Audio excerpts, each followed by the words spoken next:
తూర్పుగోదావరి జిల్లా నిడదవోలు మండలం సూరాపురం వద్ద స్కూల్ విద్యార్థుల ఆటో బోల్తా పడింది. ప్రమాదంలో 12 మంది విద్యార్థులకు స్వల్ప గాయాలు అయ్యాయి. ఆటో డ్రైవర్ భాష మద్యం మత్తులో ఉన్నట్లు సమాచారం. నిడదవోలు పట్టణంలోని లిటిల్ ప్యారడైజ్ స్కూల్కి చెందిన ఆటో తాడిమల్ల గ్రామంలో విద్యార్థులను తీసుకుని నిడదవోలు వచ్చే క్రమంలో సూరారం వద్ద అదుపు తప్పి బోల్తా పడింది. గ్రామస్తులు వెంటనే ఆటోను పైకి తీసి గాయపడిన విద్యార్థులను నిడదవోలు ప్రభుత్వ ఆసుపత్రికి తరలించారు. మద్యం సేవించి ఉన్న ఆటో డ్రైవర్ను కొట్టి పోలీసులకు అప్పగించారు. విద్యార్థుల తల్లిదండ్రులను మంత్రి కందుల దుర్గేష్ ఫోన్లో పరామర్శించాడు.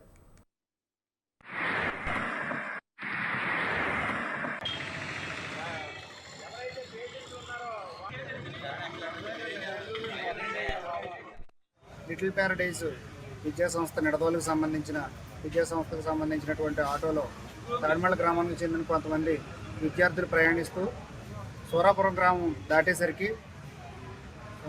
డ్రైవర్ మద్యం సేవించి డ్రైవరు ఆటో తిరగబెట్టాడనే సమాచారం రావడంతో గ్రామస్తులందరం కలిపి హుటాహుటినగా అక్కడికి వచ్చి ఘటనా స్థలానికి వచ్చి పిల్లలందరినీ కూడా ప్రభుత్వ ఆసుపత్రికి తీసుకురావడం జరిగింది.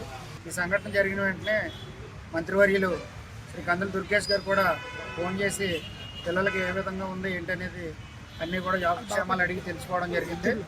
అలాగే మద్యం సేవించి ఆటో నడుపుతున్నటువంటి ఇటువంటి ఆటో డ్రైవర్ల మీద పోలీసు వారు కొంచెం కఠినమైన చర్యలు తీసుకుని ఇటువంటి తాడిమల్ నుండి ఒక స్కూల్ ఆటో బయలుదేరిందండి.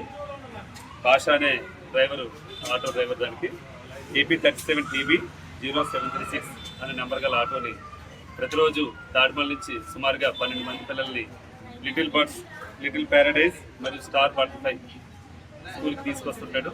అదే క్రమంలో ఈరోజు ఉదయం 7:30 గంటల సమయంలో మద్యం సేవించి నడపడం వల్ల ఆ ఆటో అదుపు తప్పి సూరాపురం శివారు ప్రాంతంలో బోల్తపడింది. అయితే పిల్లలందరికీ కూడా చిన్న చిన్న దెబ్బలు తగిలి అదృష్టవశాత్తు ప్రమాదం ఏం జరగలేదు. అదే పెద్ద ప్రమాదం జరుగుంటే మనం ఎవరు ఏం చేయలేని పరిస్థితి అవుతుంటుంది. అయినప్పటికీ ఈ ఆటో ఎవరైతే భాష ఉన్నారో ఆయన మీద ఒక కేసు నమోదు చేసాం. 337 IPC కింద కేసు నమోదు చేసాం. దాని ప్రకారం దర్యాప్తు చేసి